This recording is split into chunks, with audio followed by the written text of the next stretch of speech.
Bonjour à tous, la paracha Shmini, une paracha très intéressante comme le cours de lundi soir. Voilà. Je conseille à tout le monde de voter. Bien sûr qu'on a eu le cours de lundi soir. C'était dimanche soir à la place, pardon. C'était le cours de dimanche soir cette semaine. Et on a vu toute une explication sur est-ce que c'est les sentiments qui comptent ou l'action. Très riche. Qu'est-ce que Dieu il attend de nous par rapport à la paracha Shmini? Ce qu'on a vu sur ce qui s'est passé avec les enfants d'Aaron. On va revenir sur ça aujourd'hui. Est-ce que vraiment ils se sont saoulés? Est-ce que vraiment ils étaient... pourquoi ils ne sont pas rentrés dans le temple? Bref, pourquoi ils ont amené un sacrifice alors qu'ils n'auraient pas dû amener? C'est très riche les enseignements pour revoir ça sur l'application et Torah ainsi que sur les différents podcasts. Mais aujourd'hui, on va s'arrêter sur un autre sujet, qui était le débat entre Moshe et Aaron par rapport à une phrase, un oubli, une colère. On va voir justement, est-ce que c'est quelque chose de réel, quelque chose de sincère? Et le débat qu'on a mis aujourd'hui, c'est quelle est la différence entre le travail sur soi et le travail sur l'autre? C'est très intéressant, qui est très riche parce que ça donne la possibilité de comprendre qu'est-ce que ça veut dire une chose pareille.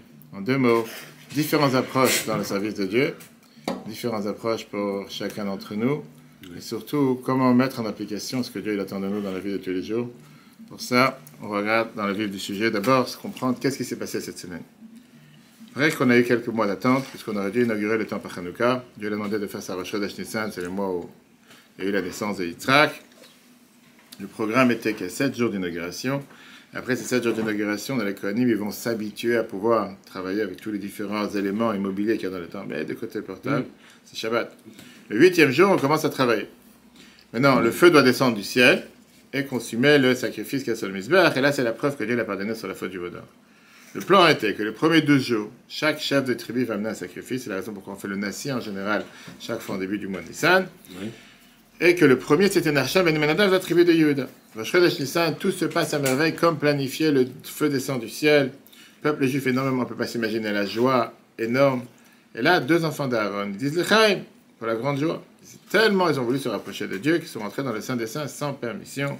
Et au moment de rentrer, ils ont eu ce qu'on appelle Klot HaNefesh. Leur âme s'est échappée et ils sont morts sur place. Les 2 enfants d'Aaron sont morts sur le coup dans un jour si important.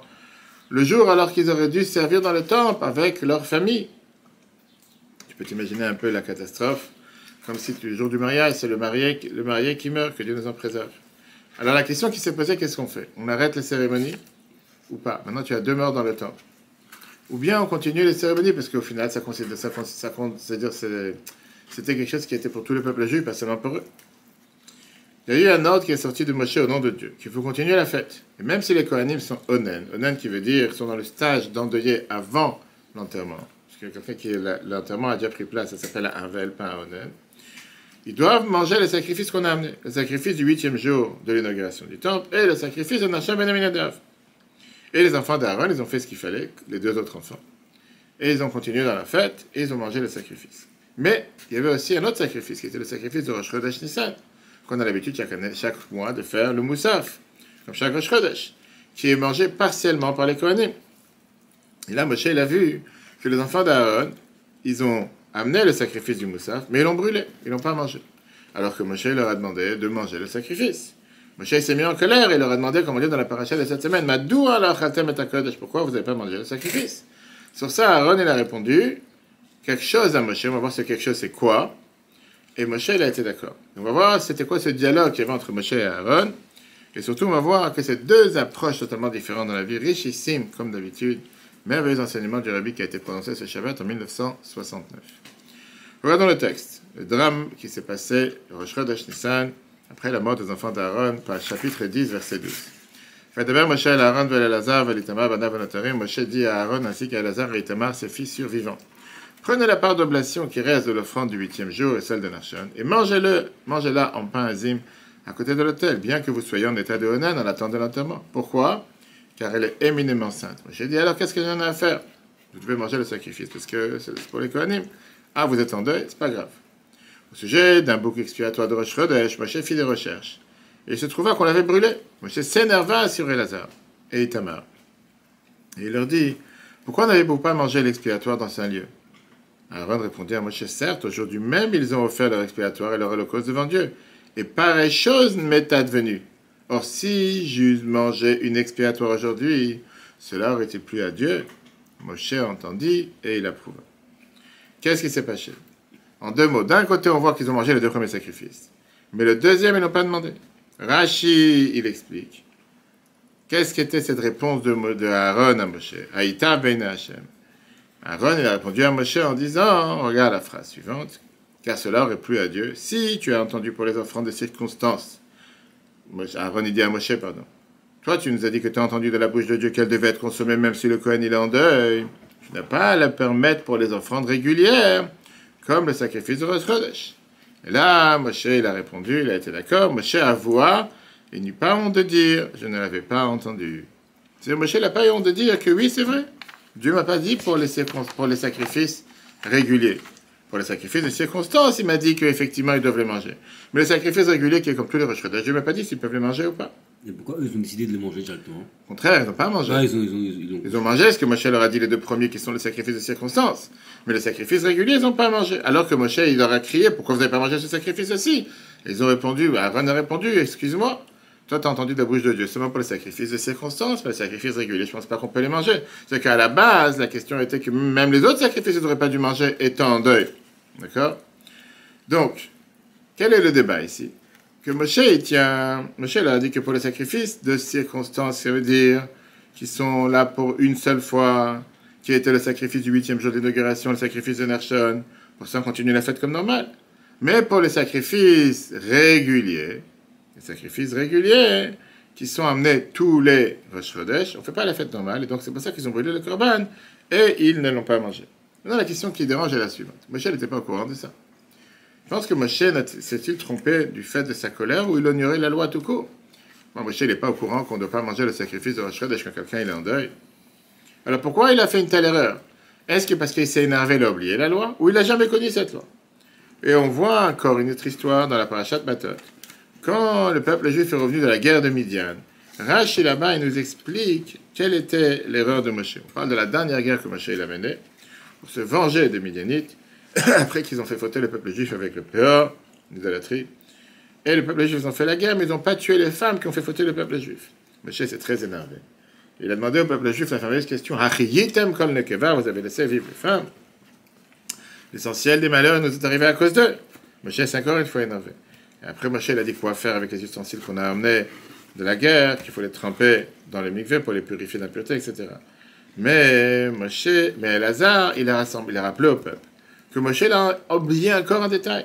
Quel détail il avait oublié? Que puisque ce n'était pas forcément des nouveaux ustensiles, et qu'ils ont déjà été utilisés par les non-juifs, par avec des mangers non cachers, il faut d'abord les cachériser avant de les tremper au mikveh. C'est pas en les tremper au mikveh, tu vas les cachériser. Et ce détail, Moshe l'a oublié. Pareil là-bas, on voit encore une question. Comment ça se fait qu'il a oublié? Et donc là-bas, les commentateurs te disent que pourquoi il avait oublié cette loi? Parce que comme il s'est énervé, le fait qu'il s'est énervé, il a oublié la halakha. Regardons Rashi, dans la Chumash Bamidbar, Parashat Shemot, chapitre 31 à 21. En se mettant en colère, Moshe se trompa en oubliant les lois de la purification des ustensiles des païens. Il en est de même en ce qui concerne le 8e jour de l'inauguration, ce qui nous concerne aujourd'hui, pour notre cours aujourd'hui. Lorsqu'il s'irrita contre Lazare et Tamar, pour s'être mis en colère, il s'est mis dans l'erreur. De même en ce qui concerne la frappe du rocher, c'est à cause de la colère qu'il s'est trompé. Et donc il y a deux manières d'expliquer l'erreur de Moshe. D'un côté, la parashat explique que Moshe ne connaissait pas la halakha, parce que Rashi te dit clairement, il n'a pas eu honte de dire, le shamat, il n'a pas écouté. De l'autre côté, la parashat Matot, Rashi l'explique de manière différente. Il dit que même dans notre parasha, le fait qu'il a oublié, c'est parce qu'il s'est énervé. Quand quelqu'un est en colère, tu peux oublier certaines choses. Quelle est la différence entre ces deux parachutes? Où il s'est énervé, où il ne connaissait pas.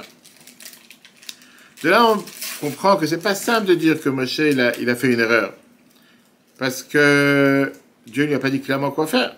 Mais en réalité, on doit dire qu'il y a deux approches totalement différentes. C'est ça qui est très très riche de ce qu'on va voir aujourd'hui. Deux approches de comprendre les paroles de Dieu. Moshe l'a compris d'une manière, Aaron il l'a compris d'une autre manière. Et une fois que Moshe l'a entendu comment Aaron il a compris, il a dit je suis d'accord avec toi. Il a dit Aaron tu as raison. Et il était d'accord avec la manière comment il a expliqué la volonté de Dieu. On va tout de suite comprendre qu'est-ce que ça veut dire. Et c'est pour ça qu'on voit la différence qu'il y a entre la paracha, comme Rashi l'explique chez nous, et comment il explique dans la paracha Matot. Regarde, dans le texte, mon avis, explique ça. Étant donné que la différence entre les offrandes exceptionnelles et régulières est établie de manière logique, et que la logique fait toujours place à une alternative, Rashi n'est pas obligé d'introduire ici l'idée nouvelle que Moshe fit une erreur. Alors que dans la paracha Matot, par contre, il est évident que la colère de Moshe provoqua son erreur. C'est pourquoi Rashi ajoute que de même, c'est la colère de Moshe qui fit en sorte qu'il ignora la différence entre les types d'offrandes, bien que pour Aaron, c'était une évidence. Pour comprendre cette différence dans Rashi, il y a plusieurs questions qui peuvent être posées. D'abord, comprendre qui est le personnage.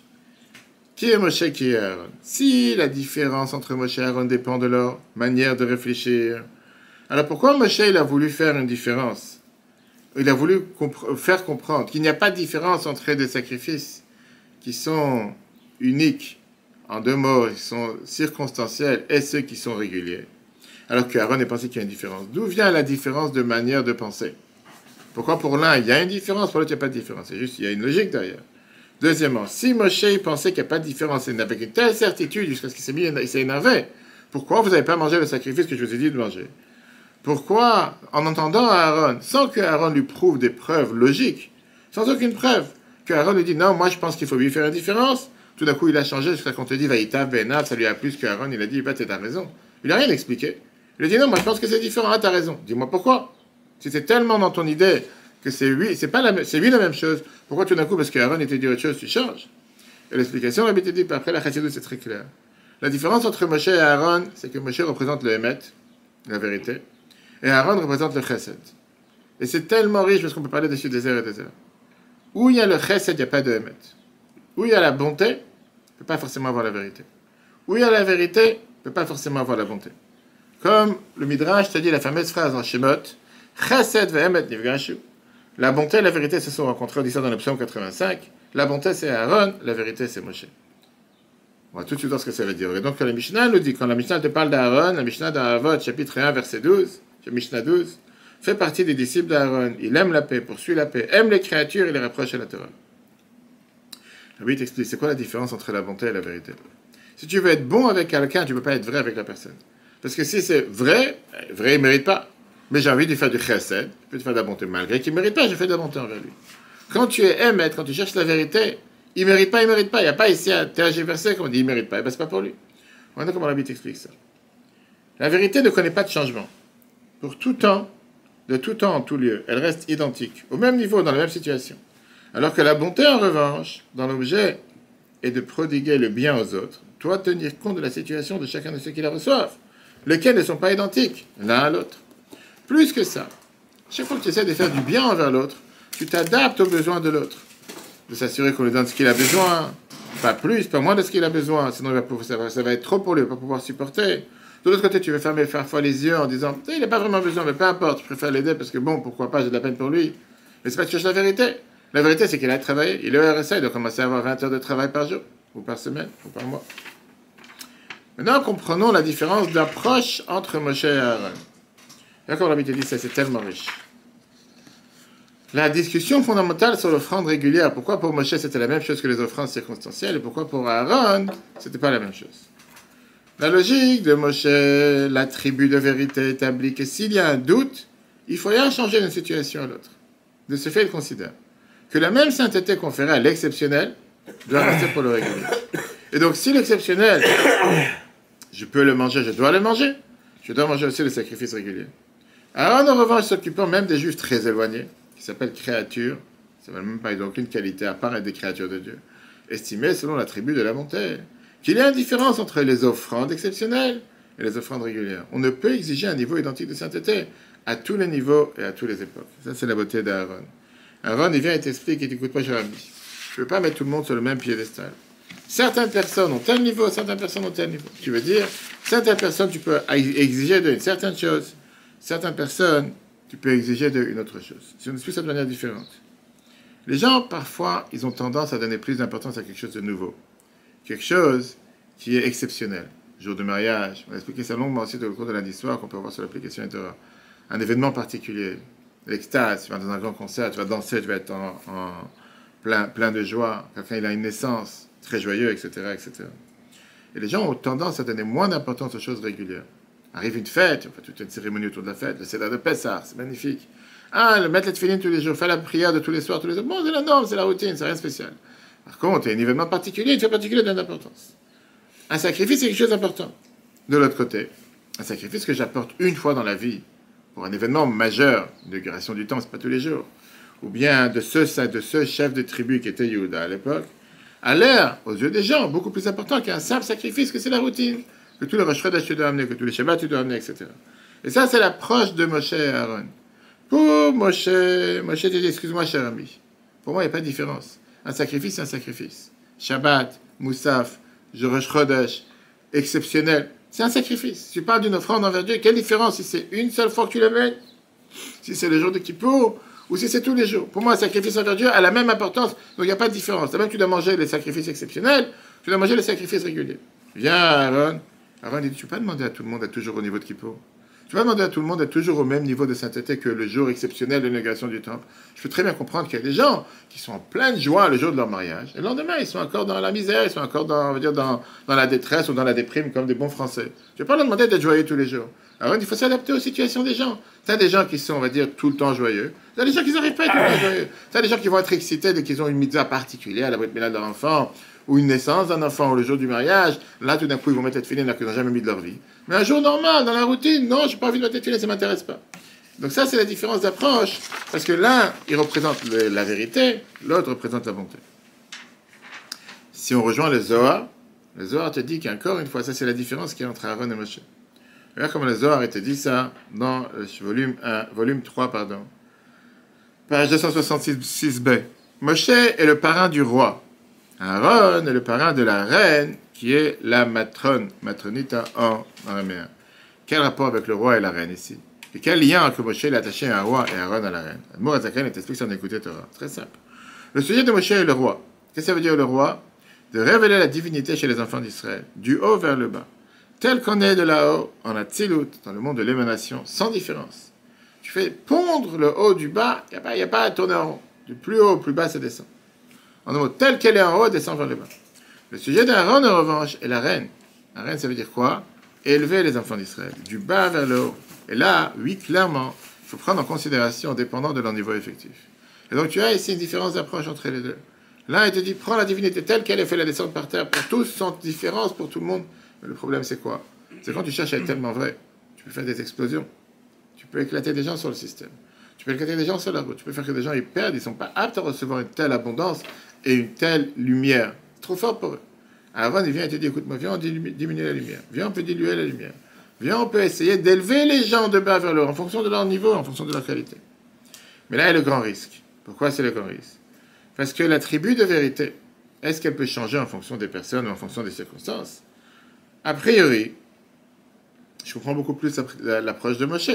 Si c'est un sacrifice envers Dieu, ça devrait toujours avoir la même importance, sans différence. Alors pourquoi tout d'un coup il a changé avec Aaron? Pourquoi tout d'un coup face à Aaron il a changé? Pourquoi tout d'un coup il s'est dit non, Aaron il m'a dit quelque chose, je suis d'accord avec lui? Est-ce que ça ne veut pas dire qu'il a changé de son attribut de vérité? Et pour ça, l'Admor Azaken nous explique ça dans la Tanya. Qu'est-ce que veut dire la vérité d'un Benoni, une personne intermédiaire? Tanya chapitre 13. L'amour de Dieu éprouvé par les Bénonim, les hommes moyens, durant leur prière, bien que comparé au niveau des justes, servent réellement Dieu. Cet amour ne pourrait être considéré comme un véritable service de Dieu, puisqu'il est éphémère et disparaît après la prière. Néanmoins, selon le message, le niveau de Bénonim, ceci est un service de Dieu intègre, rigoureusement vrai, chaque Bénoni selon son niveau.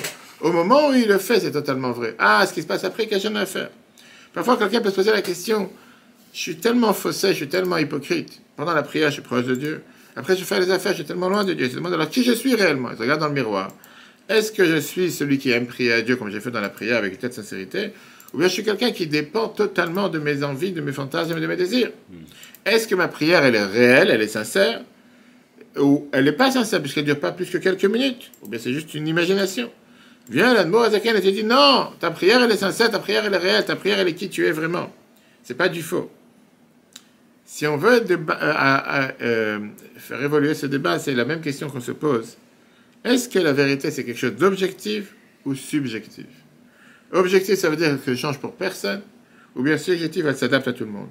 Si tu me dis que la prière de ce bénéni, de cette personne intermédiaire, c'est celle qui est réelle, et qu'il a vraiment ressenti pendant sa prière qu'il n'y a personne à part Dieu, comment ça se peut que 2 heures après la prière, il est devenu totalement terrestre, matériel, dans son bureau, il a tellement oublié c'est quoi la halakha et c'est quoi le bon Dieu? Tu ne parles pas de 2 personnes, une personne bipolaire, c'est impossible de dire une chose pareille. Viens, l'Admor Azaken te dit, il faut mettre le curseur en fonction de la personne. Un tzaddik, on lui demande qu'il doit être stable, jamais changer, dans son travail, dans le business, 4 heures du matin sans différence. Quelqu'un comme nous tous, qu'on n'est pas créé pour être un tzaddik, on te demande d'être au moment où tu es le plus vrai possible. Maintenant, j'ai pris, il est sincère à 100%. Et surtout, même si ça ne va pas durer dans la journée, mais le fait que je me bats pour que ça marche tous les jours, c'est aussi considéré totalement vrai. Regardons le 6.